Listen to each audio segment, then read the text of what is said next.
So I have a collection of Japanese records, and I use this book called the Wonderground Record Guidebook, and it sort of guides me through Japanese folk, through Japanese rock, through Japanese psychedelia, and even some Japanese pop as well.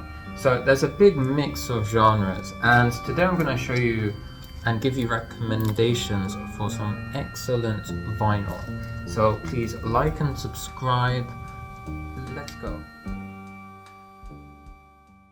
The first album I'm going to talk about is called Jashumon, composed by J.A. Caesar and performed by Shuji Teriyama's theater rock group Tenjo Seijiki. This recording features wails, shouting and chanting to the sounds of electric guitars and traditional Japanese instruments. I would describe it as a descent to hell, and those who have seen the film Throw Away Your Books and Rally in the Streets will know what to expect as certain tracks appear in the soundtrack. This new repress is the first time the complete version has been released on vinyl, which lasts over an hour. I also recommend this album. It's called Shintoku Maru, and it's about a boy whose mother dies and then his father finds a new girlfriend. They both abuse the son, and then he dresses up as his mother who died and kills them both.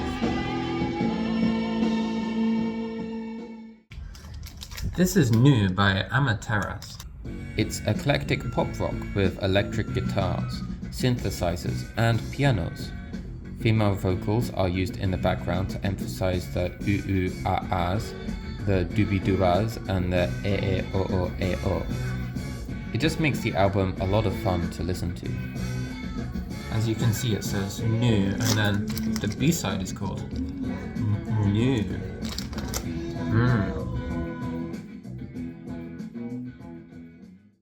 Next, we have the classic Love Songs and Lamentations by Itsuro Shimoda. This was my favorite album 8 years ago, and I must have listened to it a few hundred times.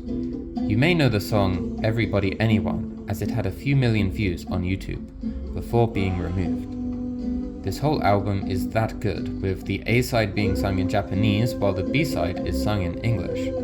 The vocals by Shimoda and collaborator Vicky Sue Robinson are strong and define a unique psychedelic atmosphere that was only really possible in the early 70s.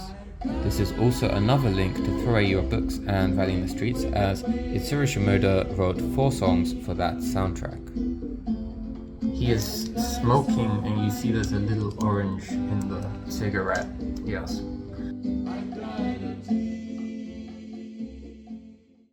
This is The Happenings 4, The Long Trip. The Happenings 4 came from the group sounds era of the late 1960s, where Japanese artists copied the style and haircuts of the Beatles to varying success. The Happenings 4 went that extra level and progressed to a level of psychedelic/progressive rock that few bands achieved. Other artists like this would be the Golden Cups and the Mops. This is one of the peak albums of the era, with such amazing track names as Electrocution and Death. So, who is the plus one? The plus one is Kuni Kawachi, which, as you can guess, also wrote songs for the Throw Away Your Books and Rally in the Streets soundtrack.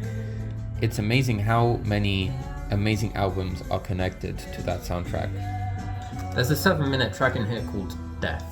So I imagine the long trip that's in the title is probably Death.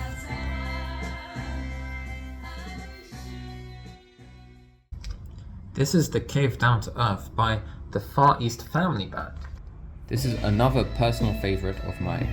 I would describe it as smoking weed while traveling through a black hole.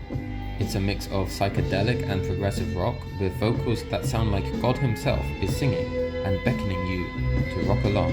The B-side especially is peak Japanese rock, with some similarities to Pink Floyd's The Dark Side of the Moon. Far East Family Band would later re-record a lot of these songs in English and release it as Nipponjin, Join Our Mental Phase Sound. This is Machi Bokeh by Makoto Kubota. Kubota was a famous Japanese producer and produced over 100 albums. His debut solo album is Humble Folk, with elements of country music. This is the record I play when friends come over, as it is relaxing, accessible, and contains vocals that are crisp and raw. This album and Harumi Hosono's House both released in 1973 and are similar genre-wise while maintaining a studio recording session that is close to perfection. This was originally released in 100 copies, but this is the repress that was released last year, so you can now buy this if you want to. The title of this album is Ebe Chizoku from 1973.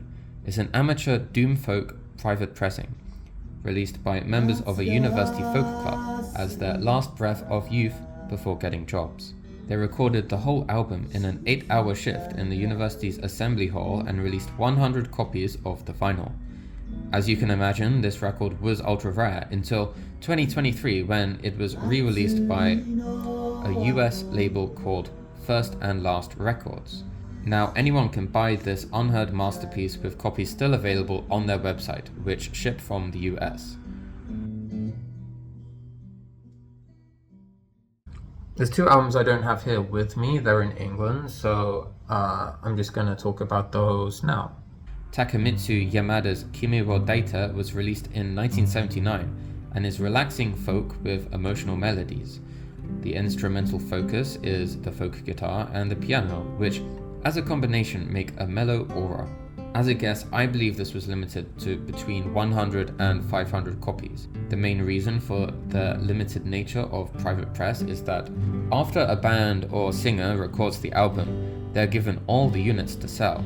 From the artist's perspective, they would have had to sell them to record shops, friends, and strangers on the street.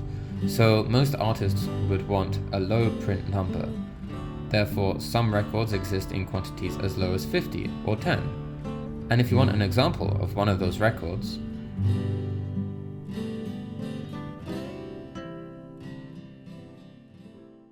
then you get City Boy Format from 1978. It's catchy, upbeat, softly spoken folk rock. To purchase this album, I had to organize a meeting with a collector outside of a disc union in Shinjuku, which I have never done before. If you add up the cost of every album I have spoken about, and then double it, you get the amount I paid for this. So why did I spend so much on this album? Well, to date, no copy of this album has become available for purchase online, which means it is very likely limited to between 20 and 100 copies. So I took my chance with this one. Collecting these rarities is an obscure hobby for sure.